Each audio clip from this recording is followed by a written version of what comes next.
Hello WhatsApp.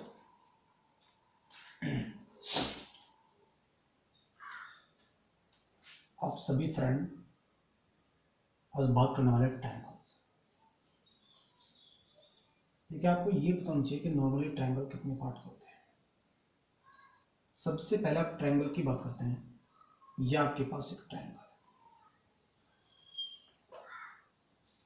इसमें क्या है, जो ट्रायंगल है यहाँ पर जो सभी एंगल हैं 60-60 डिग्री के। इस त्रिभुज के सभी कोण 60-60 डिग्री के हैं। जब किसी त्रिभुज के एंगल यानी कोण समान होते हैं या 60-60 डिग्री के होते हैं तो उस त्रिभुज की सभी भुजाएं आपस में समान होती हैं। यानी ए बी सी। जब आपके पास angle A equal to angle B equal to angle C, जब किसी त्रिभुज के प्रत्येक एंगल समान होते हैं तो उस त्रिभुज की भुजाएं ए बी बराबर बी सी और बराबर सी ए। जब किसी त्रिभुज की प्रत्येक भुजाएं समान होती है तो उस त्रिभुज के सभी कोण समान होते हैं, और जिस त्रिभुज के सभी कोण समान होते हैं उस त्रिभुज की सभी भुजाएं समान होती है। जब किसी त्रिभुज के कोण और भुजाएं समान होती हैं तो उस त्रिभुज की सामने वाली भुजाओं पर डाले गए लंबों की लंबाई भी समान होती है। जब किसी त्रिभुज के प्रत्येक कोण समान होते हैं, प्रत्येक भुजाएं समान होती है, तो इस त्रिभुज में कोणों से भुजाओं पर डाले गए लंब या भुजाओं से कोणों पर डाले गए लंब समान होते हैं, और ये उन सभी का कटान बिंदु होता है। अगर इस कटान बिंदु की बात करें, अगर ये भाग हमारे पास 1 है तो ये भाग हमारे पास 2 होता है। अगर ये लंबाई हमारे पास 1 मीटर है तो ये लंबाई हमारे पास 2 मीटर होती है। अब 1 मीटर और 2 मीटर कैसे उससे प्रूफ करें? तो हमने क्या किया है, इस पॉइंट को सर्कल का केंद्र मान लिया और हमने यहां से एक वृत्त ले लिया। अब हमने कहा ये यहां से लेकर यहां तक क्या है, एक त्रिज्या है 1 सेंटीमीटर। तो ये त्रिज्या भी 1 सेंटीमीटर होगी। जितना पार्ट ये है, जितना भाग ये होता है उतना ही भाग हमारे पास ये है, तो इसका मतलब ये भी 1 होगा। तो 1 और 1 2, और कितनी होगी 1। यानी इसको ओरिजिन O कहा, इसको आपने क्या कह दिया, G कह दिया। अगर आपसे कहने लगे OA इंटू OG यानी OG रेशो OA, यानी इस पूरी भुजा का अनुपातिक मान रेशो इस लेंथ से लेस भुजा से लेंगे तो यह पूरी लेंथ कितने हमारे पास 3 है और ये हमारे पास कितना है 1 है। इसलिए OG अनुपात OA इक्वल टू 1 अनुपात 3 होगा। अगर आपसे कहने लगे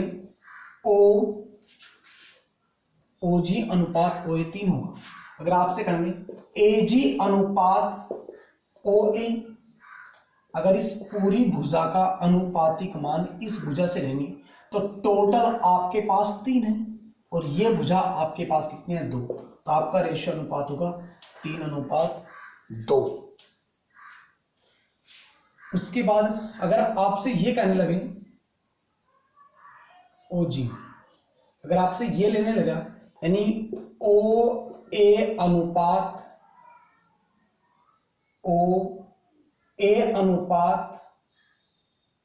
GA, नहीं बात है।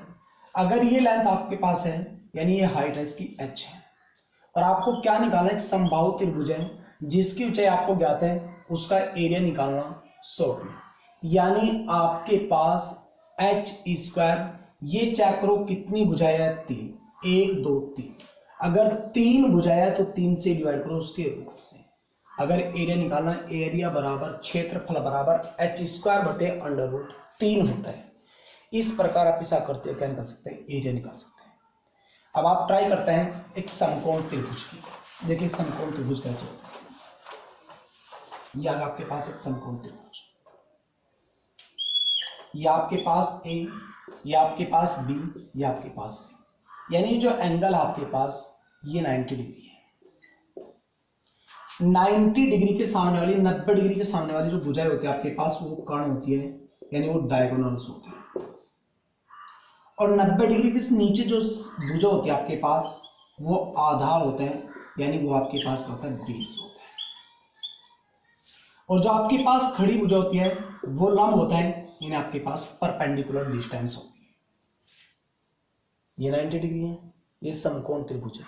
समकोण त्रिभुज जो खड़ी भुजा होती है वो लंब होती है, जो पड़ी भुजा होती है वो आधार होता है, जो तिरछी भुजा होती है वो कर्ण होता है, सबसे बड़ी भुजा होती है।